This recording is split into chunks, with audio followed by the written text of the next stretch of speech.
Testing, testing. Can everyone hear me? Très bien. So, time for the next one. I think, we're kind of in the same sort of realm with looking at the sort of things that computer science and various digital infrastructures can do, but we're looking at it from a different angle this time around. We're looking at it from the angle of Web3, decentralized disruption, and I'm hoping that the 4 people here will be able to help me clarify what that actually means. And so with me, I have Robbie Young, who is the CEO of Animoca Brands. I have Florent Stroppa, who's the Vice President of Product Management at Noddle, who is also our headline sponsor. We'll get to that towards the end of the event. We have Kellyanne Pereira, who's the Vice President of Ape Squared Creative, and Ape Squared Studio particularly. And then we have Irfan Watkins, who is both a partner at Outlier Ventures, as well as a founder of, 3 Web3 ventures? He's busy. So essentially, I just wanted to start off the debate with kind of getting an idea of what you all do. And so I guess starting with Robbie, just like a 1 to 2 minute sort of pitch of what you do. No problem. So hi, I'm Robbie. I've been in TMT, telecom media technology, my whole career. I've been in gaming for a little over a decade with Animoca Brands. And for the last 5 years, we've been focused on the intersection of games and blockchain since the end of 2017. And what we do is, obviously, we make games, everything on the blockchain, all different types of gameplay styles, from free-to-play casual mobile games to hardcore AAA console-style games. And we do that from studios around the world. We have about 16 studios now in pretty much every continent. And we're also very active investors. We invest strategically off the balance sheet. And we're, I think, the most active investor, actually, in Web3. We've invested in just shy of 400 companies now over the last 4 years. So it gives us an interesting, I guess, perspective, both as an operator and also as an investor. Thank you. I'm from Nodo. I'm VP of Product Management. And basically what we do at Nodo, we're trying to create a new computing platform. So what does that mean? It's a swarm computing platform. You've never heard of it, I would assume. Cloud computing is a way to abstract millions of servers, and you basically see one server, but it has different attributes. What are the attributes of cloud computing? It's elastic. You can rent it, and basically you have way more ability to store. Swarm computing is you do this, but with smartphones. So you abstract millions of smartphones and their capabilities. And smartphones are very different from typical computer because they sense, they have networking capabilities. So from that perspective, you get different attributes. It's a very different project from the rest of the crypto world, but we'll discuss more. Hi, I'm Kellyanne. I'm Global Vice President of Ape Squared, which is a MetaVerse production company. So we're currently in production on a high-value MetaVerse project in partnership with Binance and Near, and then some VC funds from the Web2 world. So I oversee the go-to-market strategy and the rollout and everything that comes in that, so brand integrations, and I know we're talking about MetaVerse a bit later, so I'll dive in a bit more. And I'm also a founder of an organisation called Women Leading Web3. So that's an initiative that was set up to help women come into the Web3 space, as well as providing consultancy and strategy for brands that might have a female-led audience that want to move into Web3. Hi, my name's Irfan Watkins. I've been in technology and building and selling for most of my life, but I've been building blockchain companies really since 2014. I love building businesses. I love starting businesses off. I may not be the best at finishing them, but I love the starting bit. That's a whole different story. But I'm hugely excited about this space. I have a company called Dovu.earth, where we tokenize carbon in the soil to enable farmers around the world to sort of monetize their regenerative agricultural efforts and enable corporates and to sort of try to get to net zero with the carbon that they can't reduce or completely reduce. So that's Dover.earth. Another company which is Amplify.link, Amplify, which is a music company where we're building a MetaVerse music experience for live gigs, and I'm also one of the members of Outlier Ventures, which is again, one of the most active sort of investors in seed stage and Web3. Yeah, so like a diversity of sort of activity within the same sort of realm. And, I think LSC alumni were trying to put together a panel of, similar character some years ago, pre-pandemic. And back then, a lot of what we were discussing was merely crypto. I mean, I think, that's when, some of these booms were coming along, but clearly a lot has happened since. And so, obviously there were more core properties to the blockchain than to just enable cryptocurrencies. So I guess, from an overarching perspective, if I were to ask you all, what is the core property of blockchain and how is it enabled by that sort of infrastructure that we have at hand? Free for all. Okay, I'll jump in. So let's start with definitions maybe. So why do we call it Web3? Because basically if you think about Web 1 during the 90s, that was reading information. Web 2 was reading and writing because we started making blogs and YouTube content and uploading stuff. And so Web 3 is about transaction of value. So not only are we reading and writing, but we're able to exchange value between each other. This last piece is very critical because this is kind of the security and financial underpinning to the internet, which we lacked for the last 25 years. And so we had to come up with all kinds of cobbled together solutions to make up for the fact that we had no security.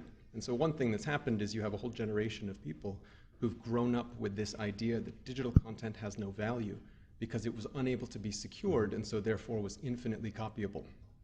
So what Web3 does is it actually places value on digital assets because we can confer copyright and true digital ownership of those things. When we tokenize them as NFTs, they can have provenance, they can have scarcity, they can have all the attributes of physical goods.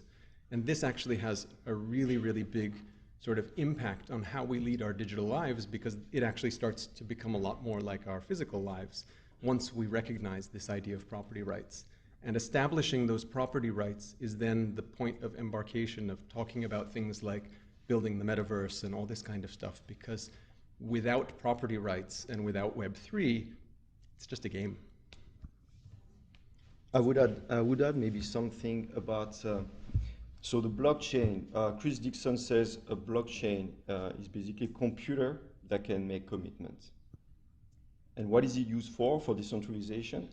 You have two things in my mind which serve exactly what has been said. Is first, trust minimization. You don't need to trust a single party. So property rights are ensured because there is not a single party that owns those rights. You, and they are the system, which is the blockchain. And second one is also longevity. Decentralization has this property that even if one party disappears, like a company disappears, it's still working. There are other parties that will take over. So in decentralization history, the internet is decentralized, and the first apps were not apps, actually, they were protocols, like email. It still exists today. The first time I sent email was in 1998 with a service called Pine. So it was not a web, I was connecting via Telnet, and it was like a command line interface. It's still the same email system that we use today. Unfortunately, I've lost the data of those first emails.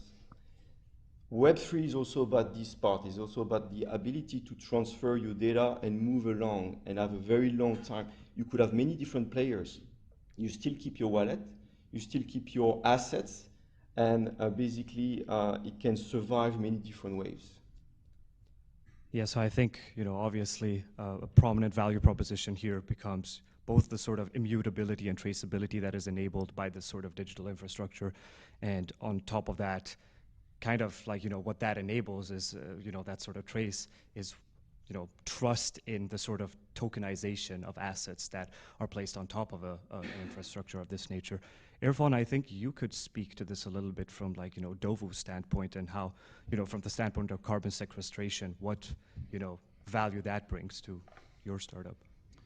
Yeah, well, carbon actually is I mean, voluntary carbon markets are just full of mistrust. Has that tree been planted? Is it bullshit?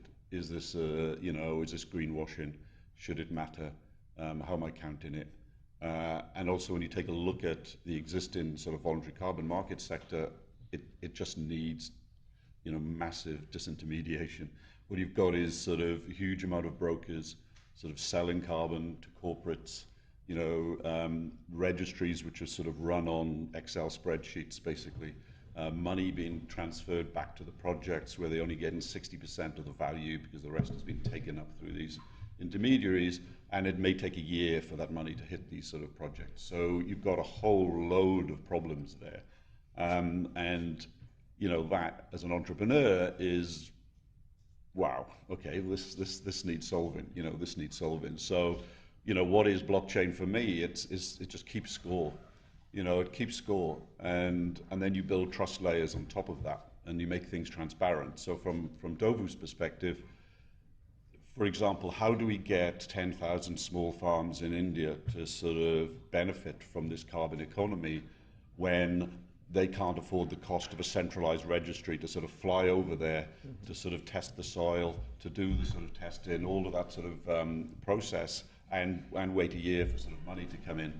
This idea where you can use, digital measurement and verification techniques, where you can use blockchain as a fast way of getting monies through to the projects, where everything's public and on chain, so that everybody can see, has that carbon been retired or not in pretty much near real time? Where's that carbon actually coming from? Who verified it? What methodology was used to sort of count that carbon? All of that publicly ledgered on chain, time-stamped, and available, builds trust. And by building trust, it enables a carbon economy to sort of exist. Also, by digitizing carbon, it frees that asset up. So you can then start to think about decentralized finance for carbon, using those assets as a security in order to borrow money, in order to sort of invest more in these sort of projects. So, blockchain has enabled these sort of business models and this business model thinking, which ultimately will lead us to a point where you can, if you're tokenizing this carbon, you can have granular bits of carbon sold at point of sale. So when you go and buy that cup of coffee, it's just automatically sort of taken from that sort of sale. You can call it a carbon tax if you like, but I'm all for a carbon tax if it benefits us all. So, but every single time you can, by tokenizing it, you liberate it. By liberating it, you introduce it to new business models, and you make it, offset by design. And every developer who's building right now should have that in mind. They should be going, how do we offset this? Offset by design in the development process is going to become critical, I think, and is really, really, really important. I think, obviously these sorts of, I guess, initiatives are made possible by the decentralization that digital infrastructure of this nature actually enables. And it seems as though, with Web3 overall, we're trying to extend this notion of decentralization beyond the infrastructure itself and onto other sorts of topics and concepts. And so I wonder, what is it that we're actually looking to decentralize here? Are we looking to decentralize power? Are we looking to decentralize access? What are your thoughts on that? I guess if I think about what we're trying to solve, I think one of the big issues for what came to the evolution of Web3 was this idea around privacy, of an ownership, privacy and ownership of your own personal data. For example, if we think about Facebook, like the declining numbers, I think a lot of that is to do with people are sick of brands targeting them with adverts that they don't want. The brands that own your data now, they don't have to give you any sort of value on the other end of it. They just have to be the person that's paid the highest price to own it. So I think people were just getting sick of that, and platforms like Facebook's declining numbers are an iteration of that, whereas Web3 gives the individual the rights back over what they're exposed to, what brands interact with. And I think also brands are now learning the lesson. You know, they're not coming into Web3 space and replicating what they've done before, because why would you replicate a model that is in decline? So they're actually now kind of following the mistakes that have been made in Web2, almost respecting the privacy of the individual. And I think that is something that will probably be very interesting to see whether that lasts, like particularly the advertising space in Web3, because already there are brands, you know, some of the metaverses out there are billboards, advertising, and, you know, you go into Decentraland and you've got your Nike store and your Gucci store. So it will be an interesting to see what happens in the advertising space with Web3, but I think at least brands are now listening to the users more and respecting privacy, and that the user has, through their own control, they're able to create their own digital landscape of what they are exposed to and what they interact with. So, yeah. I think also maybe to follow on what Kellyanne was saying, maybe decentralization is a kind of a clunky term for it, because if we think about it, what decentralization is actually is shared ownership and community ownership. It gives everybody a stake. And literally, when you work on blockchain and you own a token in the network, you have a literal stake in the network. And I think that that's also part of taking back control of your own personal information. So if we look at, you know, like many of you, I live here in the UK, and if you look at all of the discussion these days, it's all about the cost of energy. And yet you would expect the energy companies to be the most valuable in the world at this particular moment in time. And they're still not. The data companies are the biggest and most valuable. You know, even Facebook is still very valuable despite the year they've been having. And it's easy to hate on Facebook, but you know, they've been very successful. But if you think about it, the reason that they're so big is because they extract all our data, right? They take all our data, which we give them in exchange for free content, and then they extract the knowledge from that data using AI and making all the connectivity between all those data points. But we don't get to share in that knowledge. They take that knowledge as their profit. And so if you just simply sort of transpose that model onto Web3, you know, when you participate in a Web3 application, you own tokens. So I play a game on Ethereum, I own some Ethereum. That means if stuff on Ethereum is successful, the Ethereum I own may become more valuable because of the success of those projects. So I benefit from participating in the network, even just as somebody who plays games.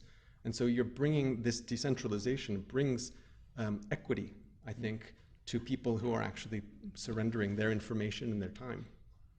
I think that I agree. I mean, one of the businesses that I have is called Amplify, and we have 100,000 musicians around the world serving, you know, songs to, you know, about 30 million fans.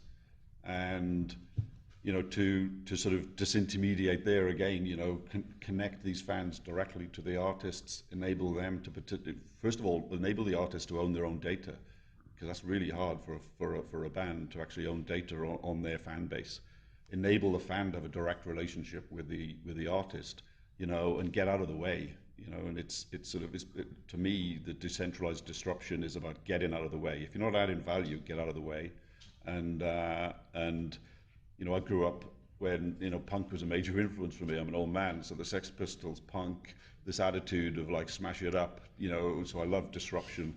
It's absolutely fantastic. If it, you know, and I think that we can use these new tools that we've got to really smash it up, to really decentralize, to really disrupt. But again, going back to that thing about, you know, artists, fans, connecting them together, building sort of value. You can actually, the whole thing about Amplify is to try to enable musicians to earn a minimum wage. That's the driving mission of Amplify, not to make Ed Sheeran more money. And not that he didn't deserve it. Anyway, what I'm saying, so that panel is over in the other room. So it's you know, and really you need, you know, to that 1,000 fan thing. If you've got 1,000 active fans, certainly within Web3, and you can connect them to an artist, then it enables a musician to earn a living. To earn a living wage. You know, and that's what I think, you know, to me, decentralization is. Yeah, just to add to that, as music, and then also art is a huge area that has kind of become a huge focus for Web3. For a similar kind of reason, with artists able to have secondary sale royalties on their work, which is something that's, you know, in the art world, you sell it once and then that's the end of you as the creator, whereas with platforms you get continuous royalties on all sales, or you can. It started out like that. There are now a lot of marketplaces that are royalty free, which kind of negates it a little bit, which is a shame, but that was one of the big areas for the blow up of NFT art, was art, the original creators retaining royalty rights forever and ever. Yes. I could add something else also about Web3. I don't know if you're familiar with the concept of ICN, information-centric network. So blockchain is an ICN, but you also have IPFS. IPFS is a new way to store files. The way you store files with IPFS is not through URL. So it's actually a hash. It's unique. It means that basically you can, if you change the content, the hash is changed, which means the address is changed. So it provides, what ICN provides is transparency. You are sure that the data has not been tempered or has changed, which is radical in the way that social media could work, for instance, or even news. You have one page, you have your own URL, you will be able to know if this article has been edited with Web3 technology because of this concept. It's like the blockchain ensures that you cannot change, or if you do, then it's a new version and you have the full track of everything that's been done.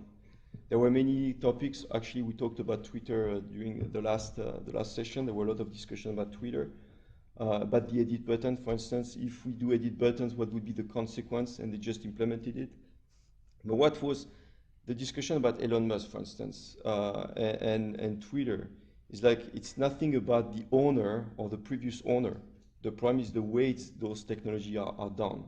It's Web 2, and you have concentration of basically data and concentration of power. Web 3 is about shared ownership.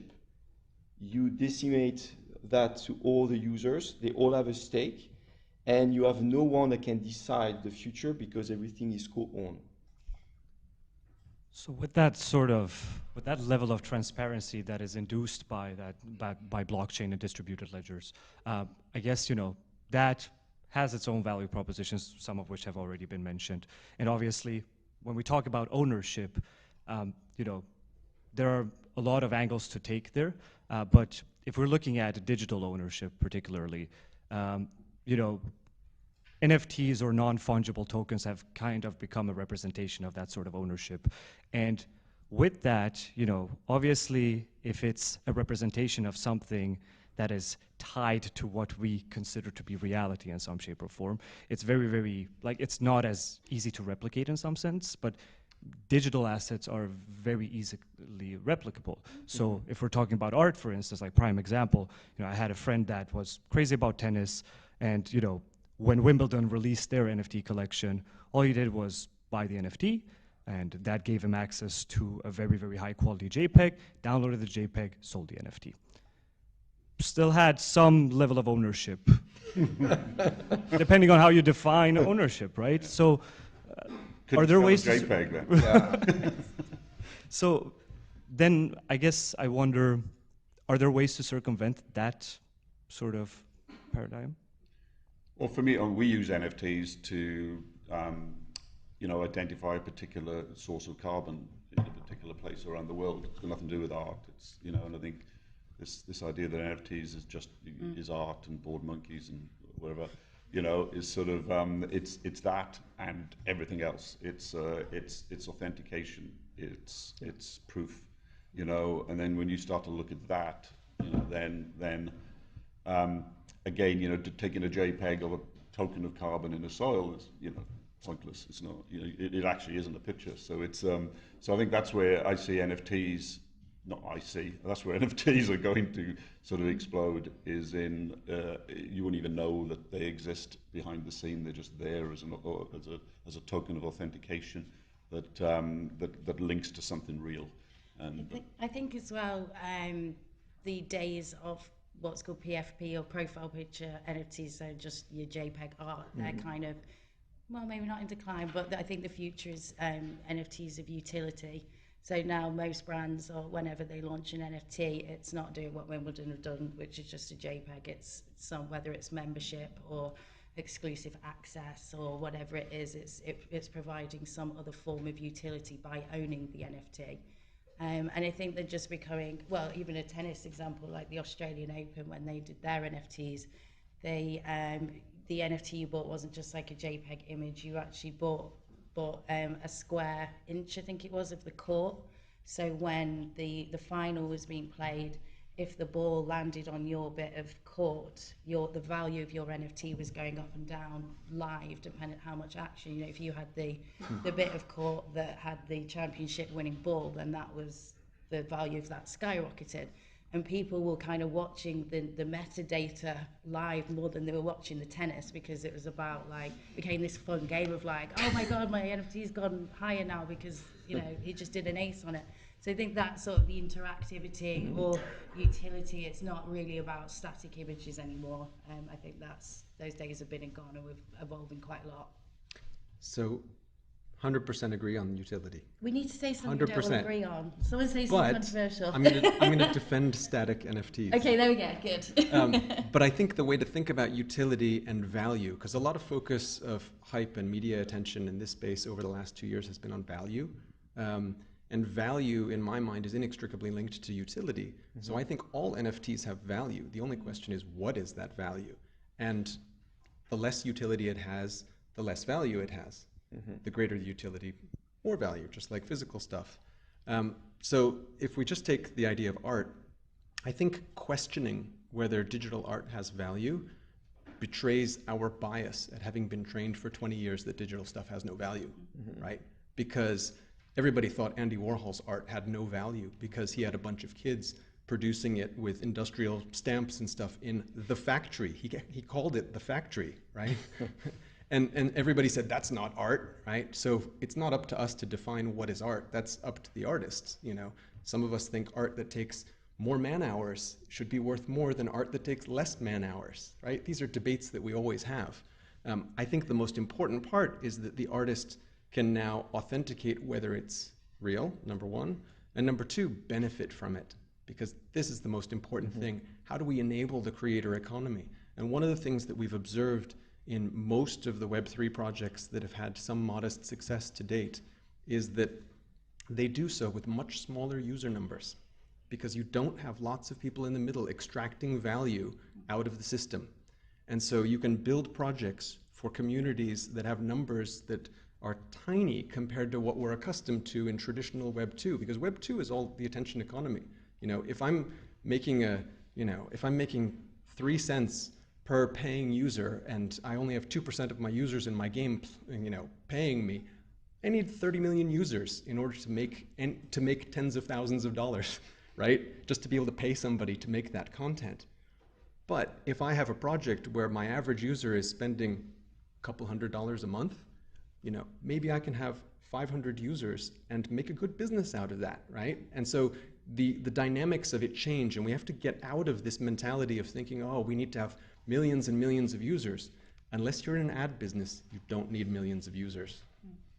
Absolutely, and the music industry is a great example of that. You know, if you look at sort of David Bowie didn't make any money until the Let's Dance album in the 80s. All the other stuff, loss making.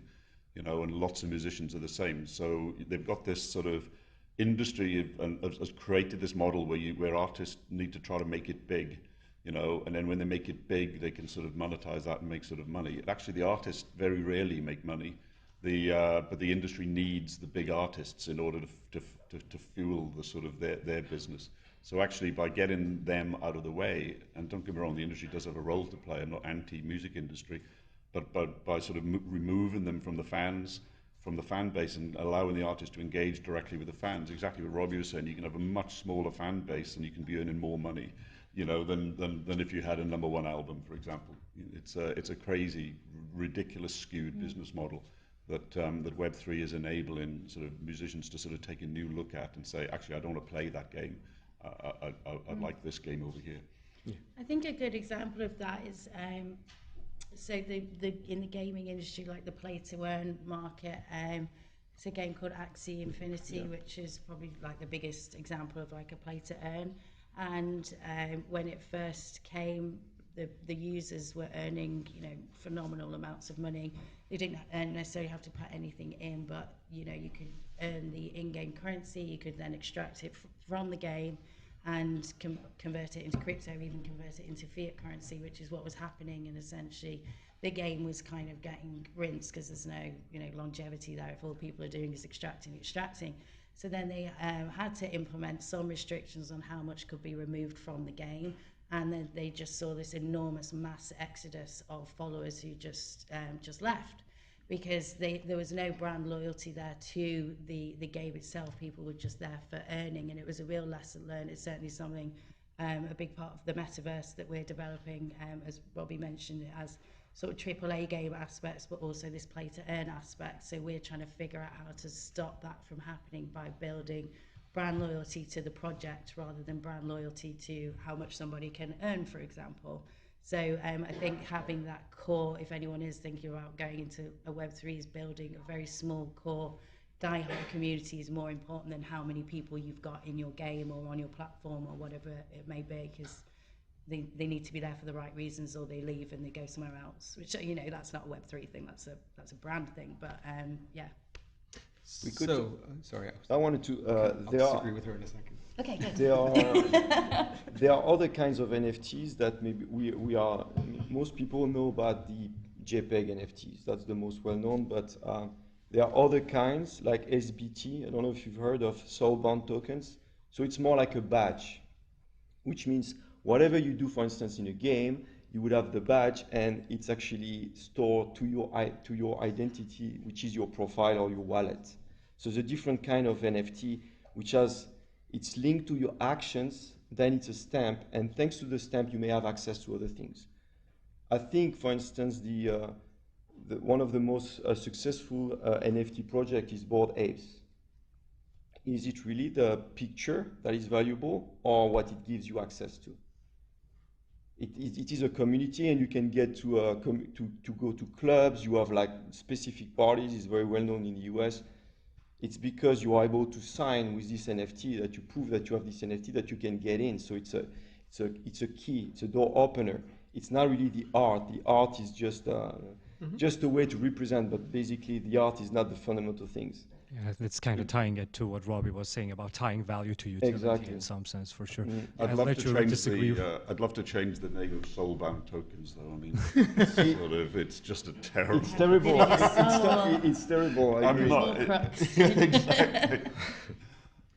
So no, I was just going to mount a modest defense of Axie Infinity because I feel as a major shareholder, actually. Sorry, yeah. As soon as I said it, I was like, no, because I think the arc of the story of Axie Infinity is very important because it's part of Web3. It's one of the biggest and most successful Web3 projects. Mm-hmm. And I think that one of the things that's overlooked is Axie Infinity was, by the measure of value exchanged in the game, it peaked last year around this time, or just slightly earlier. Mm-hmm. They were exchanging value of several billion US dollars a month inside the game, okay? And let that sink in for a minute, billions of dollars a month. That's an incredible achievement for a video game about squidgy characters that's made by a Vietnamese developer that nobody had heard of prior to that, okay? But the game had been around for a long time, right? They started building it back in 2016, 2017, and the game launched in 2018. So it had a hardcore fan base and community for 2 years before crypto started to go nuts, and a bunch of people who were not necessarily so much into games discovered it and got interested in it. So they have a strong community. And the other thing is that community is still there playing today. So the misunderstanding often of Axie Infinity is that it's a massive game. Mm-hmm. It's not. Mm-hmm. It's a successful small game. And the game today is very much, well, it's a lot bigger now than it was in 2019, but there's a sort of a steady arc with this incredible blip for about 14 months when people who were playing it for other purposes than enjoying the game and being part of that core community, discovered it. And so I think this goes back to this idea of building communities, because that's what Web3 appears to be best at. It's how do we connect ourselves through tokenization and shared ownership and shared passion, because the tokens just give us a sort of a technical construct to be able to collaborate together with stuff that we love, right? If we all, people hang out on Reddit and they sit in forums and they chat and do stuff, and if they had a way to do that through shared ownership, that's essentially what we're seeing replicated in art communities and games and music, etc. I think absolutely, and I think, when I've been through a few sort of like so-called bear markets in this sort of space, and as I said in my intro at the beginning, I'm a builder, and the thing that is constant is the value proposition of what Web3 is and the community aspect of it. Keep building the community, keep adding value to the community, and because that is it. The rest is transient. The rest is either chasing some speculative gains and then that community goes, but actually you build longevity by actually, having an engaged community where you're delivering value and getting out of the way. That's absolutely passionate about that. I think what Robbie just said there is really interesting as an example just of, I guess, Web3 or certainly crypto with this sort of like, it's been around for a long time and then there's been this big spike. And then at the moment in a bear market, I think there's this view probably from mainstream media that the whole thing is crashing and, it could have been great, but now it's all going to go away because it's crashing. I mean, certainly for all of the investors in our organisation and people to speak to, this bear market is actually in a way a good thing, because it's it just got so oversaturated with people coming in, making their own cryptos and rug pulls happening everywhere and new projects with essentially what this bear market is clearing out the tourists almost. It's the people that just came in and flooded it and then they're not surviving, but essentially it's the same as the .com thing. Once all of that was cleared out, we were left with Amazon, and the really successful projects in the Web3 space aren't going anywhere. They're still going to be here after this bear market, so this can actually be seen as a good thing, to get rid of that real blip that's happened. Yeah, and you see that in the main, the media talking about, the demise of Facebook because of the MetaVerse and it's destroyed Facebook and so on, or Meta, sorry, and it's just missing the story completely. They've got there's ad woes, advertising woes, but everybody talks about the demise of the MetaVerse and how it's just not real, and they look at user numbers of Decentraland and others. And then they go, oh, that's proof that it's sort of not a thing, and it's nonsense. Speaking of the metaverse, I guess, to your point, what makes it real? Is it this layer of ownership that essentially is, at the core of it all? And what does that imply for everything that we're using to kind of, I guess, access the metaverse, whether it be AR, VR, anything that comes with it, immersive experiences? Anyone can speak to that, maybe? I'd suggest that the metaverse is actually a really broad and inclusive concept. I think to think of it as something that's just limited to VR or AR is is a bit too narrow, particularly because I think that VR specifically will remain a very niche, way of accessing the metaverse, similar to, IMAX cinema. It's a great way to watch a movie, but not everybody does it, and you can't find them everywhere. You can watch a movie on your phone also. It's still a movie. And so I think the way I see the metaverse is it's about this idea of taking individual applications and interconnecting them, not just online, but through this idea of shared ownership, because if I own my digital stuff, I expect that I can bring my digital stuff from place to place because it's mine. And I can expect that I own this plot of land here, and you can come and visit me in my plot of land. And that interconnectivity, which is enabled by this shared and transferability of ownership, I think is key. So in my mind, if things like Minecraft and Roblox and Fortnite said, okay, we'll just be open and share, that to me would be the metaverse, right? It's their lack of willingness to share that defines them as a Web 2 siloed application. But do we have example of real metaverse functioning where you can actually really transfer your assets from one universe to the other? So the short answer is, I'd say the closest thing, and this is a plug, we have a project called The Sandbox, Yeah. But in our latest season of Sandbox, what we've done is we've allowed interoperability for the most basic unit of NFT, which is a PFP project. So it's a 3D pixelated art style, but you can bring your 2D, Bored Ape or Cool Cat or World of Women PFP, and it will be rendered in a 3D version when you come into the sandbox. Okay, cool. But the problem is that we have to currently do that on a bespoke basis. So it's a collection of 10,000 PFPs, and we created an algorithm that renders them appropriately.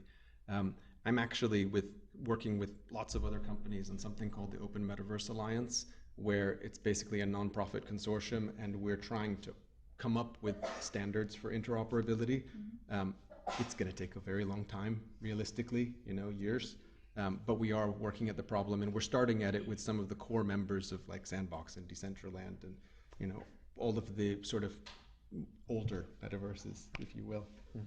So I guess, the way it's framed in mainstream media, I guess, kind of there's a distinction between how it is framed in media and how you describe metaverse, I guess, because it seems to me that the metaverse, from the standpoint of, mainstream media, I mean, essentially it should be labeled a virtual world that accesses the metaverse in some shape or form, or like, relies on the ownership layer of the metaverse to kind of like, make its own economy go around in some sense. So it's just an interesting thing, because I think a lot of the time when we hear metaverse, we think about virtual worlds, and to your point, that definition might be slightly too narrow.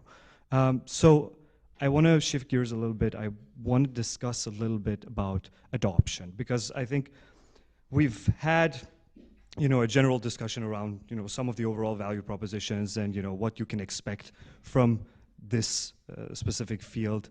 But at the same time, I think that a lot of what we've been talking about thus far, some of the value propositions to a general mass audience might seem a little far-fetched. They might seem a little too out of the box in some sense. So my question then is, like, what does adoption really look like in this context? And I think we have two good examples here of two, I guess, contrasting approaches to that, because we have Nodal, for instance, who are building this infrastructure, connect to earn sort of infrastructure that allows for, little commitment, I guess, but, a lot of connectivity. Thank you. And then on the other hand, we have, all the sorts of stuff that we're expecting, to provide serious value down the line in terms of like virtual worlds and like connecting it to a proper ownership layer with what Kellyanne is doing at Ape Squared. So I guess, what approach do we take to adoption here, or do we need a multi-pronged approach of some sorts? I mean, for me, it's, technology is the servant to the cause. We shouldn't expect users to care. We should just deliver a great experience for them that's sort of that's better than the current one, and in whatever form that sort of takes. One of the difficulties that I've faced really is, how do you describe what Dovu does without talking about NFTs and blockchains and all those sort of other bits? Dovu's going to deliver millions and millions of tons of carbon offsets within the next sort of few months, and it's the user shouldn't care. The farmer doesn't care. I'm a farmer's son. My brother who runs the farm now, he doesn't care what technology we use, but can we deliver funding to that farm faster for an environmental project than currently exists. And I think that so every time that I look at the business, whether it's the music one or anything else, it's sort of, can you get the technology out of the way, and can you deliver a great user experience? Because that's the only way we're going to get adoption. Why should somebody in the, we're going through a cost of living crisis. We've got lots of other stuff going on. Why does somebody need to be educated on this new technology stack to say, hey, let's sort of use it? And I don't like this early thing either. Yeah, we are early in the metaverse, I think, but we're not early in lots of the other things that we're doing. And we could be doing a much, much better job at sort of, as I say, getting out of the way from a tech side and delivering a great user experience for people. I think adoption's really interesting, because I think there's no doubt that we need mass adoption for Web3 to reach its full potential. But in doing so, a lot of the things that are being introduced, you know, there's kind of some arguments of whether the Web3 organizations or platforms that exist are actually kind of reverting back to being Web2 in a way. So if I use like maybe OpenSea, for example, in fact, there's an argument that that wasn't particularly Web3 from the get-go. So OpenSea is probably a platform that most people are familiar with, but it's trading art NFTs. The reason why I say there are some aspects that weren't particularly Web3 from the beginning, when I mentioned before about royalties, for example, that's not actually written in code anywhere. The royalty divisions from OpenSea are actually based on Web2 infrastructure, so it isn't actually written into any of the code or the smart contracting. It's just something that was done. Also, a lot of the transactions from OpenSea happen off-chain, so again, not necessarily a Web3 thing. But when I say it could be seen to be reverting back, they've introduced, you know, Coinbase, you can now purchase an NFT using a credit or a debit card. I think if it was, you know, the popularity of OpenSea, if that had launched as a Web2 platform, it wouldn't, you know, it wouldn't be what OpenSea is now. It was successful because of the crypto basis of it, and now introducing credit and debit card payments. How is that different to just a platform that's selling JPEGs then? So there's sort of elements of mass adoption where we're making it easier. You know, you can sign up to accounts with email addresses. How is that then kind of helping Web3 adoption if people don't realize they're necessarily doing it or understanding it, or companies are allowing people to use Web2 infrastructure or applications to operate in it? So it's not necessarily my point of view, but it's just that is something that comes up, is our Web3 companies adopting too much Web2, bringing too much of Web2 into Web3 to help mass adoption? What I think about adoption is not just users. So I agree, users do not really care about tech, but engineers and developers, they do care. They do care that it's a new platform which is interesting, and the amount of brain power you have in this space is enormous on the developer side. And so it feels to me like the time where I started mobile application, when Android was launched, it was a revolution compared to all the other platforms that we had before. It was absolutely amazing.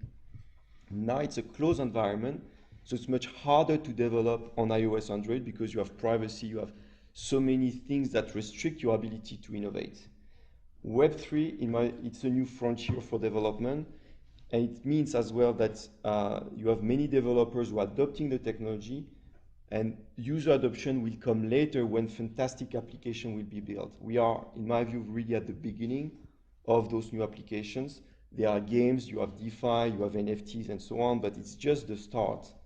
And it will take 5-10 years to get to a different point. If you want to look at actually just the numbers, there's probably, I forgot what it was, I think there's 40 million wallets out there right now. And that's roughly the same as the number of web browsers that were in use in 1998. Yeah.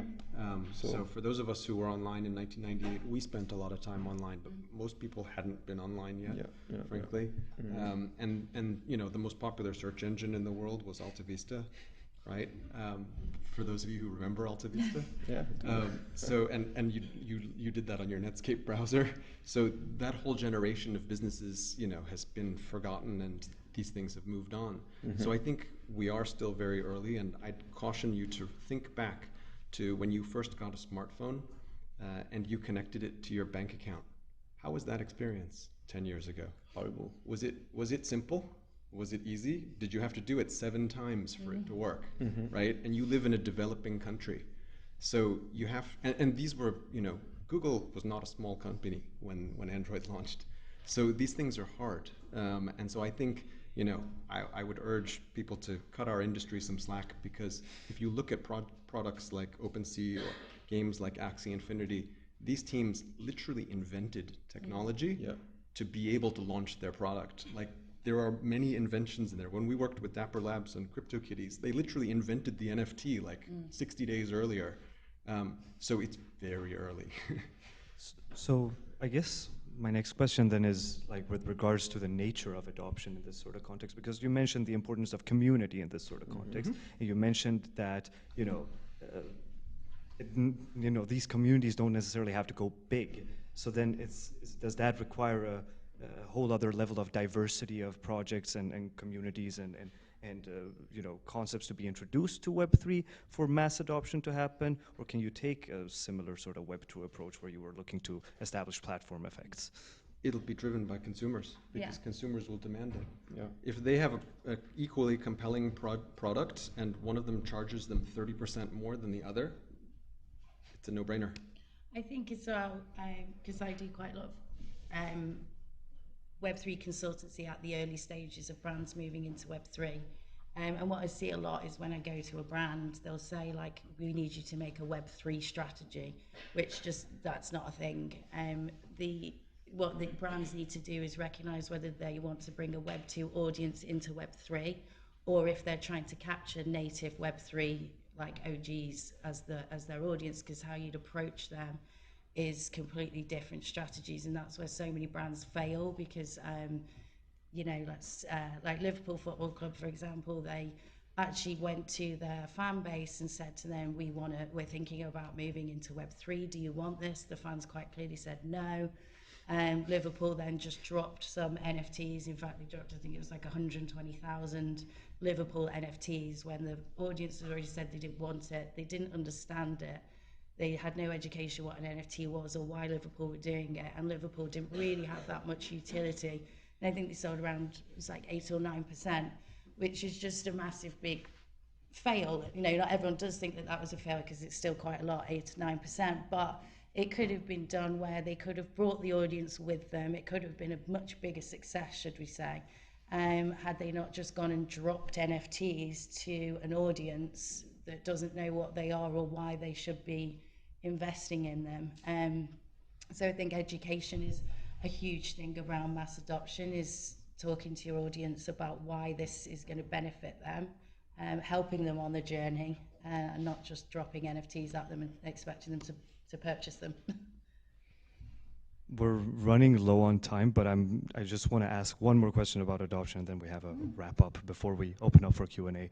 But essentially, I guess what I'm curious about is if this early adopter stage is different from any other early adopter stage. Like, are we in a context where we're talking about, like a philosophical jump of some sorts, or are we talking about, like I said, is it something that is any different from what we've done in the past? Like, to put it into context, for instance, talking about privacy.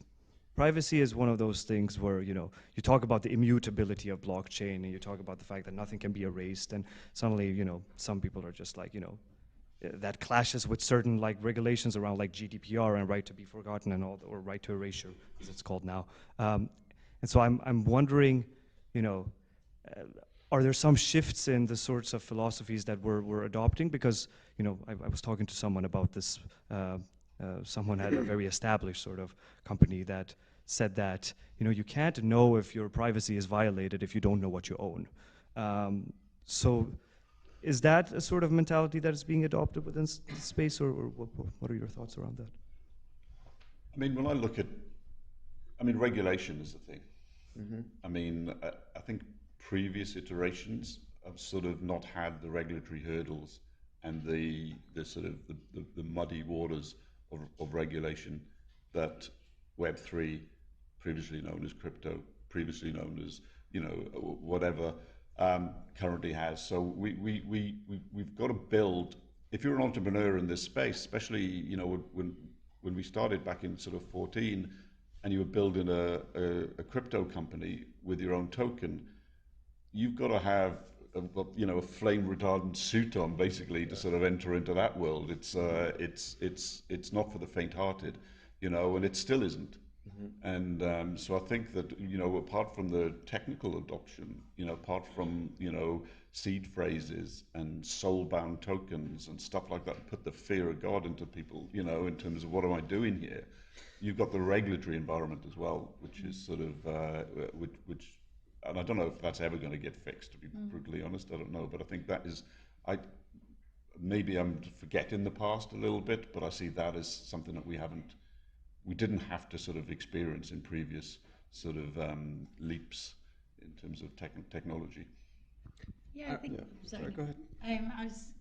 not going to say that much, so I'm sure you're going to say some more interesting. All I was going to say is I think if I think about what the future of Web3 is and what it's going to be, I think regulations is a huge part of it. If mass adoption is going to happen, this idea of what is kind of currently the Wild West, where people are just too scared to enter into it because either they're going to lose all their money, for example, or even just things like I saw recently, there is, it's a US case, but this is a DAO, which is a decentralized autonomous organization, and the members of that DAO had basically forgotten to update the code, and there was a breach, which the members of the DAO have now been found individually, personally liable for that breach, which, that's something that they would never have envisaged. It wasn't something that was a law or a regulation, so people are nervous about regulations that don't even exist yet, and then, retrospectively, they can now be kind of held liable personally. So I think regulation is needed to help that, provide a sense of security so people aren't so fearful of coming into the space. And it's definitely happening. Like, Dubai is a big hub because they offer tax incentives for companies building Web3 projects, even state by state in America. I think it's Wyoming have kind of declared themselves Web3 friendly. So, and they're the places where they're going to get the boom because people feel a sense of security because there is regulation there, as opposed to the ones where there's no regulation. It doesn't mean, yay, great, we can do what we want. It means fearful people being scared of operating there because it's the unknown. So I'd like to maybe make one final comment and just zoom out and sort of draw a line from where we started, because this all started with the invention of Bitcoin. And we can't lose sight of the fact that Bitcoin was invented as a reaction to the global financial crisis. And so what blockchain is about ultimately is it's about financial inclusion. That's the purpose of blockchain. And what we're doing in the content business is we're acting as a user onboarding vector for financial inclusion. Because if you think about how new technology is adopted amongst consumers, it's adopted for entertainment, typically. That's why we bought VCRs and TVs and smartphones, et cetera. And gaming just happens to be the biggest piece of entertainment these days. So we're the tip of the spear for adoption. But this is really about the billion people on Earth who don't have bank accounts and credit cards, because blockchain enables them to be part of the global financial system. And if you look at countries around the world, the ones that have the strongest property rights have the biggest GDPs, right? There's a direct correlation. And if we think about enabling digital property rights, what we're doing ultimately is we're pushing financial inclusion and seeing how the world will be different when we let 20% of the people play in the same sandbox with the rest of us. I think you already answered my wrap-up question, which is, what is the vision for you all? What do you see coming out of the space and the work that you're currently doing? And if you want to add anything to what you just said, feel free to do so. Otherwise, go with your fun. Robbie summed it up perfectly. Actually, I really like that. Sort of, because you do lose sight of that very, very quickly as you get stuck into use cases and so on. And it's that financial inclusion. And don't forget, that was part of the success of Axie Infinity also. Yeah, that allowing people that don't currently have employment opportunities is massive. And then also just the fun bit as well, like we're obviously talking about ownership, but the fun bit of MetaVerse is that you can go and see the Louvre if you live in Idaho and you don't have the chance to go over to Paris. You can go and see all the artwork, or you can go to a gig with your friend who lives in Beijing and you can interact with each other and watch a gig. Like it's geographical boundaries, as well as, ownership and security and privacy. There's loads of fun stuff as well. I guess we'll end on that note. Round of applause for all the speakers first.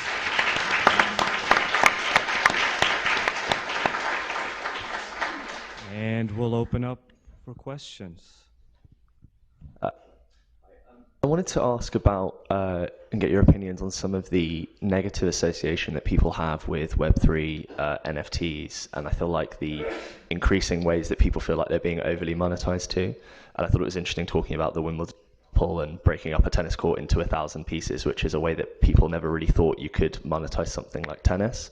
And I think you can undoubtedly look at social media in the last few years, and people would honestly say that they're quite fatigued because they feel like they've been overly marketed to. Or you take the example of a video game, which used to just be a video game. And I think people often feel like they're being ever so slightly nickeled and dimed, and sort of the experience that was, which was great, has now sort of felt like we're constantly being asked to part with our money. As people who work in Web3 and NFTs, how do you sort of build and structure businesses where the users no longer feel like they're being overly marketed, overly monetized in ways that they never really might feel like they need to? Okay, I'll give a simple example. So like in a user-generated content platform like the Sandbox, one of the things that's different is because it's not ad supported and it's not driven by the attention economy, it doesn't actually matter how many people show up. Because if I care how many people show up every day, it's like asking, does Ford care how many hours a day you drive the car if you purchased it? It makes no sense, you bought the car. And so that's the difference with ownership. So I think that's one important distinction, because sometimes, and I've seen this a lot in the media, they're still using Web 2 metrics of things like daily active users and monthly active users, which are ad-driven, attention-driven metrics to judge success of projects, when actually you should be looking at economic activity, and you should be looking at engagement of users, because that's what's going to drive it. And so I think you're actually going to find people will feel less marketed towards, in the same way that when you make an investment in furniture or paint in a flat you own versus when you rent, you think of it differently. Yeah.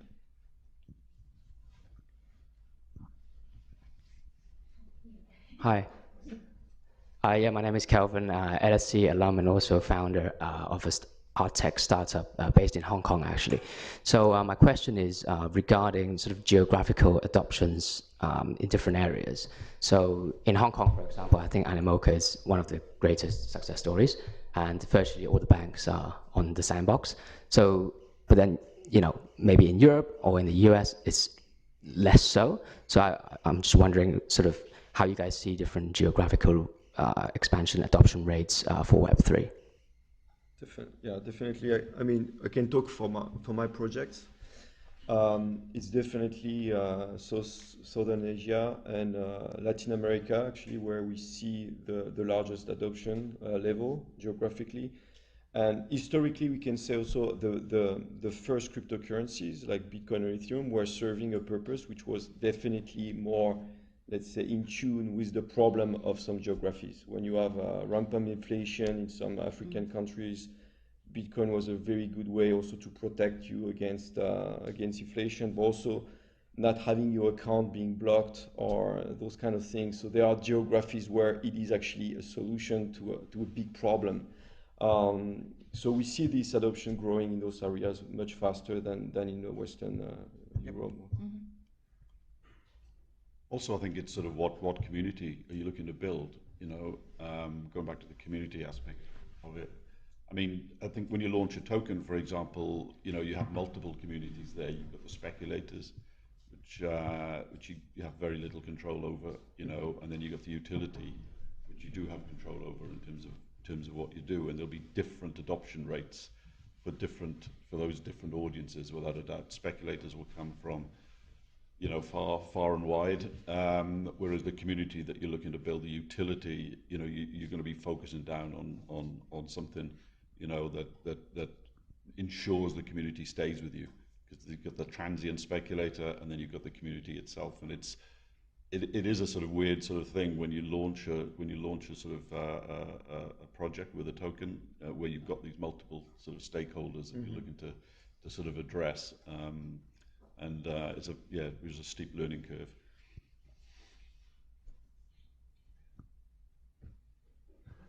My name's Martin. I'm from a commercial company, so I'm just visiting, if you like. Fascinated with everything you said. Thank you so much for that.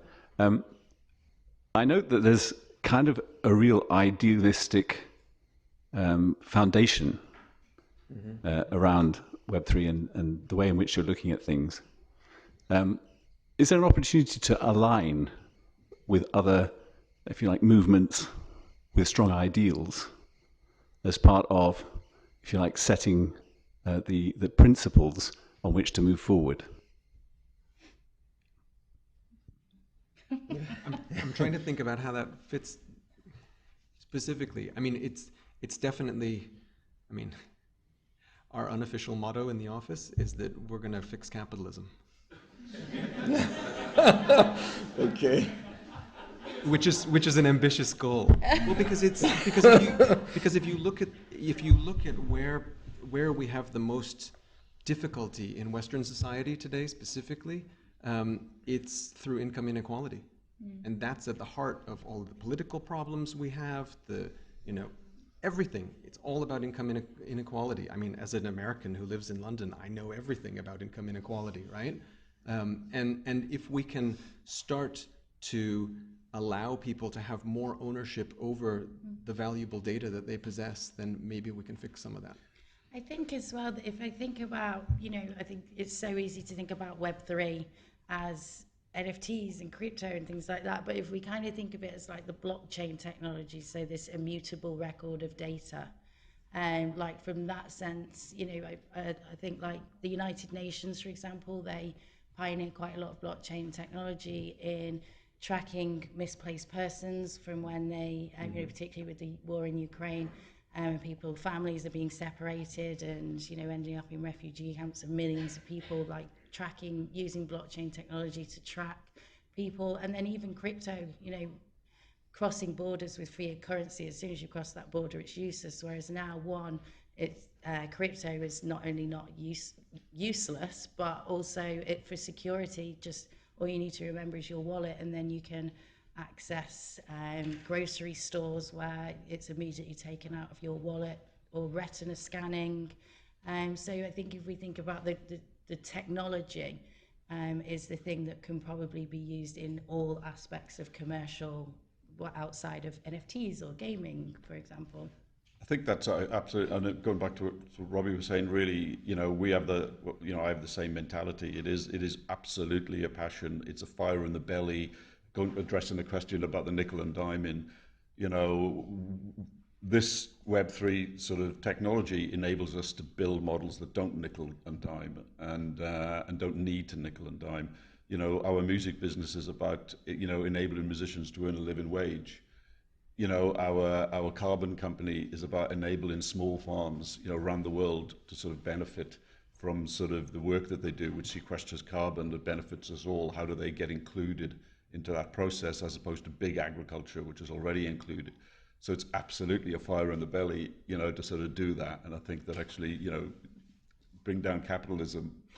Well, and it's also, it's about openness, because it's about, this is a lot like, this is an open source software movement, essentially.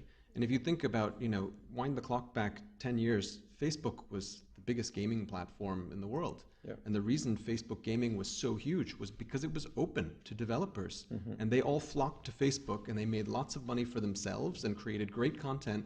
And then Facebook said, come on, this is open. And then they slammed down the door, and they said, nope, this is all ours now. And what happened? The platform died. Mm. Yeah. Mm. Yeah, I think the use of, I won't get too technical, but the different types of ledgers. You have Hyperledger, for example, which is kind of a combination between like private and public blockchain, but that's essentially like a shared, between different companies, shared information or shared infrastructures, which again is just something that can just be replicated. Supply chain, we were sort of talking about this before, like proof of authentication, whether it's products like Chanel handbags or, it's pretty much eradicating the blood diamond industry of blockchain recording the provenance of a diamond all the way through the subsequent supply chain. So these are all, Web 2 things, supply chain and infrastructure and business, like that. They're not the typical buzzwords that people think of, but it's all Web 3 or blockchain technology. There's something being discussed right now also on the Web3 ecosystem, which is Balaji is a very famous person in Web3. He talks about the network state. So you have physical states, which are the state that we all live in, and network state would be a kind of a virtual state where basically you vote. And blockchain technology allows that as well. It's like you could have a way more efficient democracy where everything in the city or in your town, you could vote way more often than today. Today, it's a very complex process to vote. That's why also we don't vote that much. I mean, in Switzerland, they vote a lot, but not every countries are like that. With those technology, we could actually allow so the voice of the people to be heard way more often. So even in the physical state, we could do that.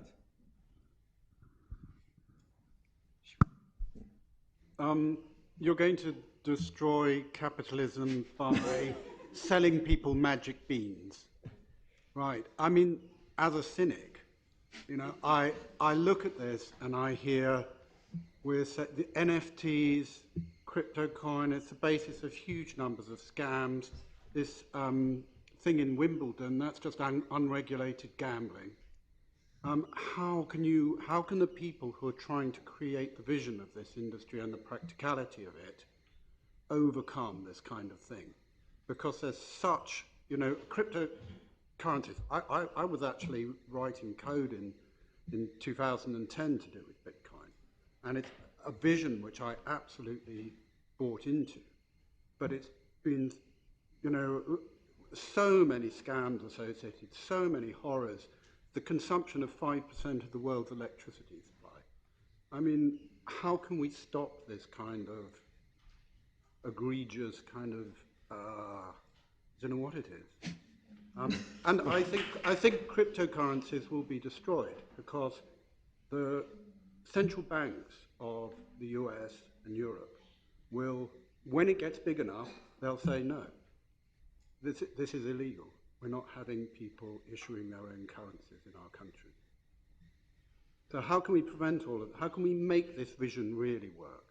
Sure. I'm going. Do you want to? Otherwise, it's kind of a hot potato. Yeah, exactly. So I think there's no excuse and no justification for people committing criminal activity, and there's been a lot of that in Web3 because the technology allows you, just like email phishing scams and any other technology, it allows people who want to do harm to have access to potentially a very wide audience thanks to the internet, you know, and that's not throw up your hands in the air and say there's nothing we can do about it, but it's an unfortunate side effect of the fact that there's a lot of investment and activity and interest in this particular space, and it's unfortunate. And I completely agree with you. I wish we could get rid of all of these scams. I think there are certain other things which are, you know, people are experimenting a lot in this space, and so there were examples given earlier of, you know, companies trying to get into what was a hot sector and maybe, you know, making collections of digital collectibles or things like that, which were ill-conceived and so therefore, you know, didn't add a lot of value to their brand or their customers. And like, you know, like physical products, people have bad product launches and don't listen to their customer all the time. And I think that happens. I guess it's just which cases do we pay more attention to give us perspective on the overall space and the overall industry. But what I do see is I see a lot of, you know, as was said earlier, a lot of very, very smart people coming into this sector. And now the biggest change I see in the last 18 months is it's not just people who have had this dream of, you know, what Web3 can do for the last 5 and 10 years. It's people coming from all of the biggest, best technology companies in the world because they're like, I can't ignore this anymore. There's enough momentum here that I want to get in and play a role in building this. But we have to acknowledge that it's very early. And if we look at the physical world, it's taken us probably the better part of 150 years to get decent regulation in place that doesn't quite work very well. So it takes a really long time, and we're trying to solve some of those problems as best as we can. But blockchain allows us to short circuit that. So to give you a very quick example, there's a game called EVE Online, which some of you may know. It's one of the most successful MMO games of all time.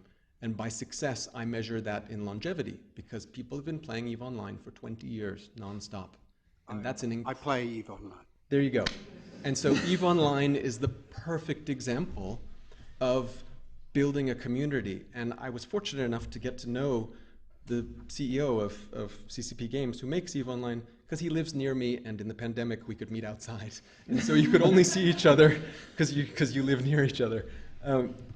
And so I learned so much from him about the community. And what I said to him was, I said, EVE Online is actually a blockchain game without the blockchain. because what it is it's a community that trusts each other and works together to do missions and fight battles, and they're invested in digital assets. They believe those digital assets to have value because they have invested their time and energy and love, and they have social currency in those digital assets. It just doesn't happen to have the blockchain. But EVE Online took decades to build that faith into the system of this world, to build that community. And so what blockchain allows us to do is to short circuit that process, because we can believe in the transparency and security of the technology in lieu of having to actually work with people for years and years to build those human bonds of trust. We have time for one more question. I'd like for it to be a woman most. This lady She in the front's she been won. Oh, waiting a while. Yeah. two. Fine. Okay. Okay. Yeah, I mean, MetaVerse name is literally everywhere in Hong Kong, like everyone's talking about it. So I just wonder how you manage to persuade institutional investors to invest in a company like that, you know, has the concept that's quite new. Like at work, I was even struggling to explain what MetaVerse was, like to the senior team. I just wonder how you could do that. It took years. And I tell you, we acquired the company that built the Sandbox about 5 years ago, and the Sandbox is, our most successful Web3 project to date. We raised some external capital into the Sandbox in 2018, and I tell you, in 2018, we begged and borrowed from anybody we knew and just said, look, this is going to be a really big thing. Please, come in. And everybody pretty much said no, but we managed to raise $2 million, which sounds laughable now that we know what the numbers are like in Web3. And Sandbox raised money this time last year at a valuation of $600 million. But it was because in 2018, the market conditions were such that nobody could see it. And the people who took a bet on us with that project, obviously they did very well, and they're continuing to invest in the business. But that's the venture part of venture capital. We just, as a reference point for our MetaVerse, we've just closed our valuation at just under 200 million after round three or four, something like that. So that was over the past year or so. And that's not the amount raised, that's the valuation, but that's like a modern day, not that 2018 isn't modern day, but like we just did that. Well, and also to put it in perspective, since you're from Hong Kong, we've been in that same office in Cyberport for 20 years. So it's been a circuitous journey to get here. Yeah, we when we did our token event for Dover back in 2000 and whenever it was, Jaguar Land Rover were our strategic investors. Little did they know we were going to be doing a token event and sort of going down that path, but sort of bringing a corporate along at that point was very interesting because they insisted on having KPMG as our advisors. So we had KPMG and Jaguar getting involved in a token sale in 2018. They were terrified, weren't they? It was very interesting times, that's for sure. Okay, last question. Did you want to ask your question? Go for it. Thank you very much.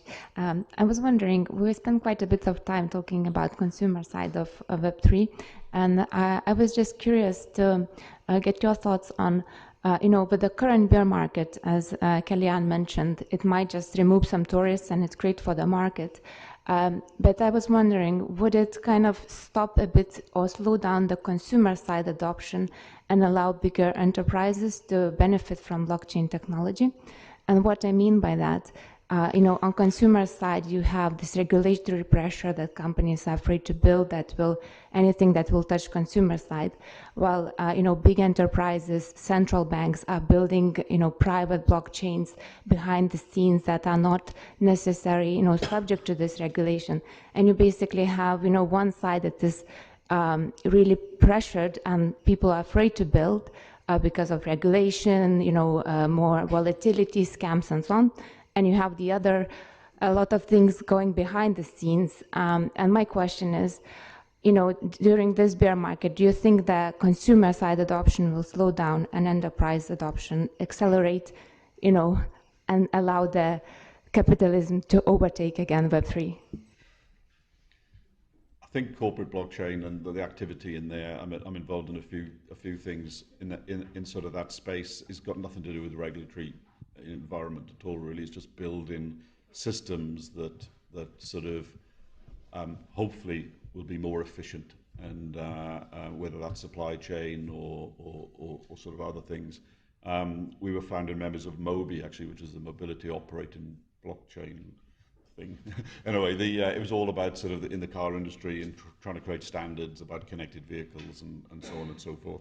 And that wasn't sort of, you know, that doesn't have a regulatory thing. The regulatory thing really is consumer, absolutely. It's about how companies go and raise capital in essence, and that's the bit that has changed, you know, for the better, and hopefully will the next iteration, you know, everybody will be a bit smarter and wiser in terms of sort of addressing the point that was raised earlier. Really, we'll be smarter and wiser in what we do.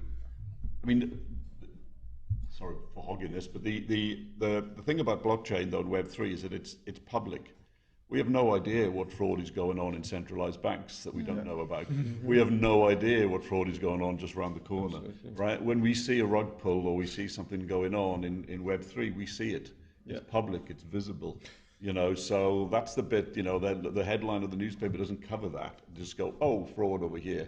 You know, well, what's happened in HSBC or what's happened in elsewhere, you know, money laundering problems, all sort of other sort of stuff doesn't sort of get the same sort of profile. But you know, I don't think we'll see a slowdown in consumer adoption. I think we're seeing a change in capital raising. I can talk for my project. We have seen a slowdown in the growth in terms of user activation. So it's slowing down, but the retention has increased. So maybe you can link back to what you just said about the tourists are gone and now you have more like the believers. So we see a difference in the customer base. So less of them, but a bit more engaged, I would say.